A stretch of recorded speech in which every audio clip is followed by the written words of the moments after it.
हे अर्जुन, मनुष्य को मैं के घमंड की मदिरा पिलाकर मदहोश करने वाला पाखंडी केवल मन है। उसके हाथों में मोह माया का जाल है, जिसे वो मनुष्य की कामनाओं पर डालता रहता है और उसे अपने वश में करता रहता है।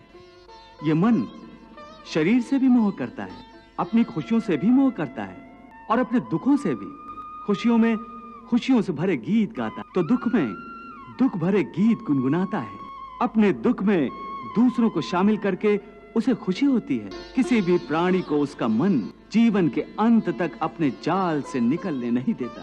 रस्सी में बांधकर उसे तरह तरह के नाच नचवाता रहता है। वो जीव को इतनी फुर्सत भी नहीं देता कि वो अपने अंतर में झांक कर अपनी आत्मा को पहचाने और आत्मा के अंदर जिस परमात्मा का प्रकाश है उस परमात्मा का साक्षात्कार करे। हे पार्थ, प्राणी के लिए आवश्यक है कि प्राणी अपने मन को काबू में करके अपने अंतर में झांक कर आत्मा को देखे। तब उस आत्मा के अंदर उसे परमात्मा का प्रकाश स्पष्ट दिखाई दे। उसी को परमात्मा का साक्षात्कार कहते हैं।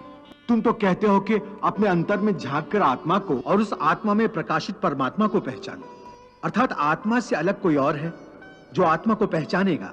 ये किसको कह रहे हो कि आत्मा को पहचानो? कौन पहचानेगा अंतर की आत्मा को? तुम्हारा मन।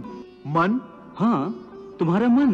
परंतु तुम तो कहते हो कि मन माया के भ्रमजाल में फंसाकर प्राणी को बहुत नाच नचाता है, फिर वो आत्मा और परमात्मा की ओर क्यों ले जाएगा? तुमने ठीक प्रश्न किया अर्जुन।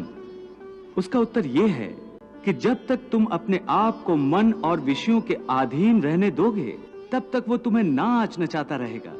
हे पार्थ, मनुष्य का शरीर एक रथ की भांति है। उस रथ के जो घोड़े हैं उन्हें मनुष्य की इंद्रियां समझो, जैसे आंख, नाक, कान,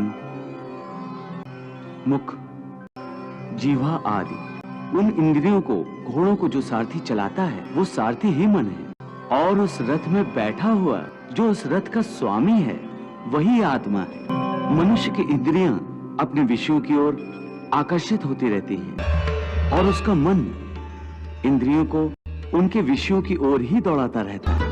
ये तभी तक हो सकता है जब तक जीवात्मा अपने मन को अपने काबू में ना लाए। जब तक मन काबू में नहीं आएगा, वो इंद्रियों को उनके विषयों की ओर ही दौड़ाता रहेगा। विषय उनको बुलाते हैं, इंद्रियां उनकी तरफ भागती हैं और मन जीवात्मा की परवाह किए बगैर रथ को उस ओर लिए जाता है। परंतु जब तुम स्वयं मन के अधीन न रहकर मन को अपने अधीन कर लोगे, तो वही मन एक अच्छे सारथी की तरह तुम्हारे शरीर रूपी रथ को सीधे प्रभु के चरणों में ले जाएगा। इसीलिए मैंने कहा था कि मनेव मनुष्यानाम कारण बंधन मोक्षेय, अर्थात यदि मन तुम्हारा स्वामी है और तुम उसके अधीन हो, तो वो तुम्हें माया के बंधन में जकड़ता रहेगा। और जब तुम मन पर काबू पालोगे और उसके स्वामी हो जाओगे, तो वही मन तुम्हें मोक्ष के द्वार तक ले जाएगा। हे मधुसूदन, ये कहना तो बहुत आसान है कि तुम मन पर काबू पालो, मन के स्वामी बन जाओ, परंतु यही तो सबसे दुष्कर कार्य है। हे केशव, मन तो वायु की तरह चंचल है। जिस प्रकार बहती हुई हवा पर काबू पाना असंभव है, इसी प्रकार इस चंचल मन को अपने अधीन करना अति दुष्कर काम है। हे अर्जुन, तुम्हारा यह कहना सत्य है कि मन अति चंचल है। उसे अपने वश में करना बहुत मुश्किल है। मुश्किल नहीं जनार्दन, असंभव है। नहीं अर्जुन, मुश्किल अवश्य है, परंतु असंभव नहीं है। तुम्हारा कहना है कि मन को वश में करने का कोई तरीका, कोई साधन भी है? अवश्य है। क्या है वो तरीका? असंशयम महाबाहो मनो दुर्निग्रहम चलम अभ्यासेन तु कौन्ते वैराग्येण च गृह्यते। अर्थात मन को वश में करने के लिए उस पर दो तलवारों से प्रहार करना पड़ता है। एक तलवार अभ्यास की है और दूसरी तलवार है वैराग्य की। अभ्यास और वैराग्य? हाँ, अभ्यास और वैराग्य। देखो अर्जुन, अभ्यास का अर्थ है निरंतर अभ्यास। मन को एक काम पर लगा दो, वो वहां से भागेगा। उसे पकड़ कर लाओ, वो फिर भागेगा। उसे फिर पकड़ो, ऐसा बार बार करना पड़ेगा। जैसे घोड़े का नवजात शिशु एक क्षण के लिए भी स्थिर नहीं रहता, क्षण क्षण में इधर उधर फुदकता रहता है, उसी प्रकार मन भी क्षण क्षण में इधर उधर फुदकता रहता है। एक चंचल घोड़े की तरह मन भी बड़ा चंचल होता है, और ऐसे चंचल मन को काबू करना उतना ही कठिन है जैसे किसी मुंहजोर घोड़े को काबू करना।